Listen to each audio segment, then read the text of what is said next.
大家好，我係尹燕。今日亦都分享一件好搞笑嘅事，就係網上有人話尹燕係賣法本嘅。咁我只能咁樣講啦。呢個問題咧，以前我係比較抵觸嘅。而家我就唔抵觸啦，因為我真係賣法本。記住下我度講尹燕係賣。咁尹燕既買法本亦賣法本，所以唔好講啦。因為我賣法本係喺我自己嘅網站。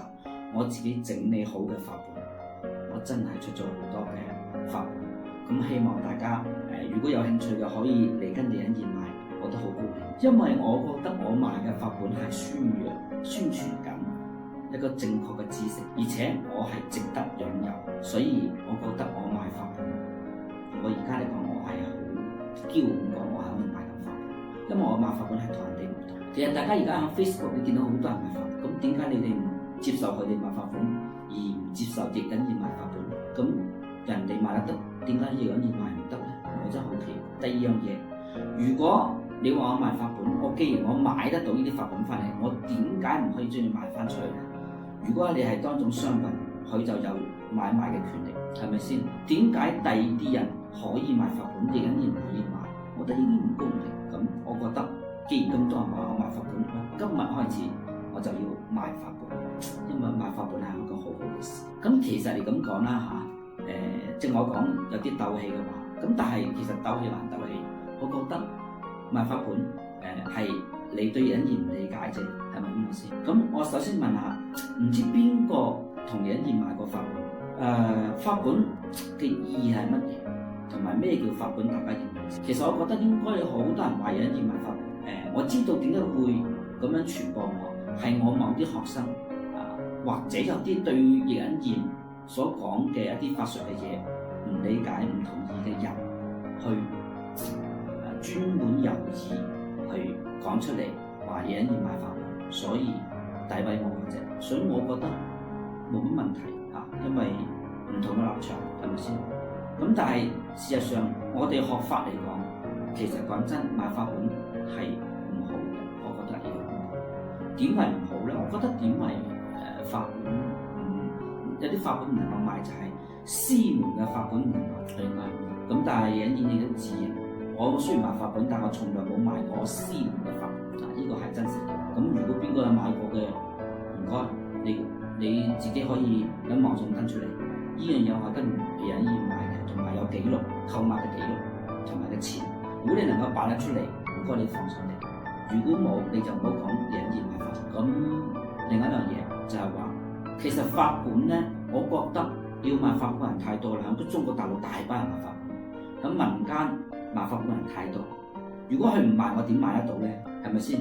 我一定係我喺民間買咗好多法本，即係代表喺民間好多人賣緊法本。咁所以就話賣法本係一個正常嘅渠道，因為人哋唔係學法嘅，人哋只不過有渠道揾到呢啲法本出嚟，咁人哋賣出嚟好正常，人哋攞錢買嘅。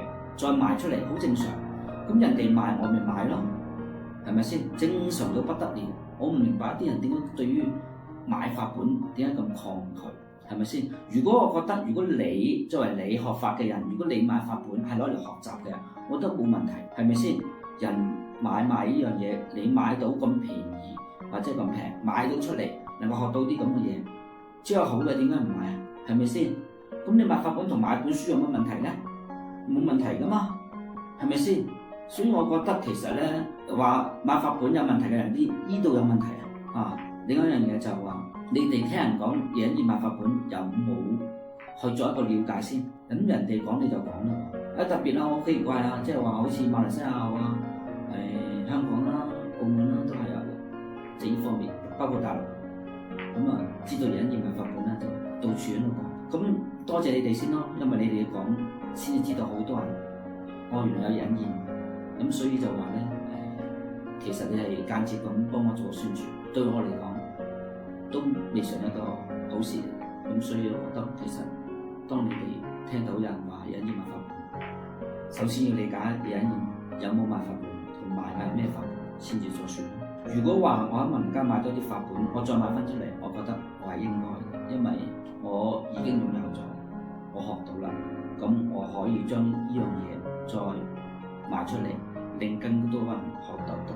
我覺得我對於傳承宣傳係有幫助，所以我覺得咁樣賣法本係有意義。咁我覺得更多嘅人話影印賣法本，無非都係一個妒忌心。冇錯，我同而家再講多次，喺呢個世界上最多法本嘅人係印印。我個法本多到你估計唔到，想像唔到。你哋知道可能只係一部分，哪怕我曬出嚟都係只係一部分。我有嘅嘢遠遠你係想像唔到。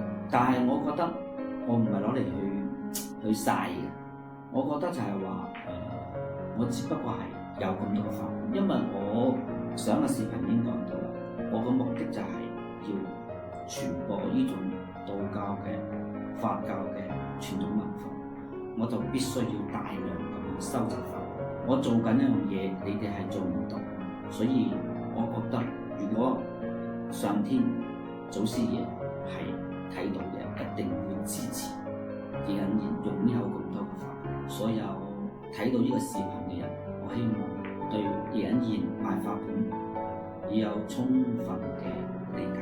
我覺得我自己賣嘅法本係同一般網上賣嘅法本嘅人係唔同。希望呢個視頻我只係講一次就算，唔想講太多。希望大家理解，或者係理解後支持我嘅工作。甚至我希望大家有法本可以賣俾我。第二，你哋有法本可以同我交流，但係交流存在住大家嘅一種互相信任。你嘅交流係因為支持印印做呢樣工作，咁樣唔好話淨係賺錢，因為印印要賺錢遠遠唔需要靠賣法本，因為我揾錢嘅渠道好多，完全唔需要去靠賣法本。賣翻法本幾多錢啫，都唔夠睇次風水，係咪先？所以我覺得你哋唔好亂咁諗印印嚇。咁今日就分享到呢度，多謝大家嘅理解，關注印印，一個對玄學有深刻理解嘅老師。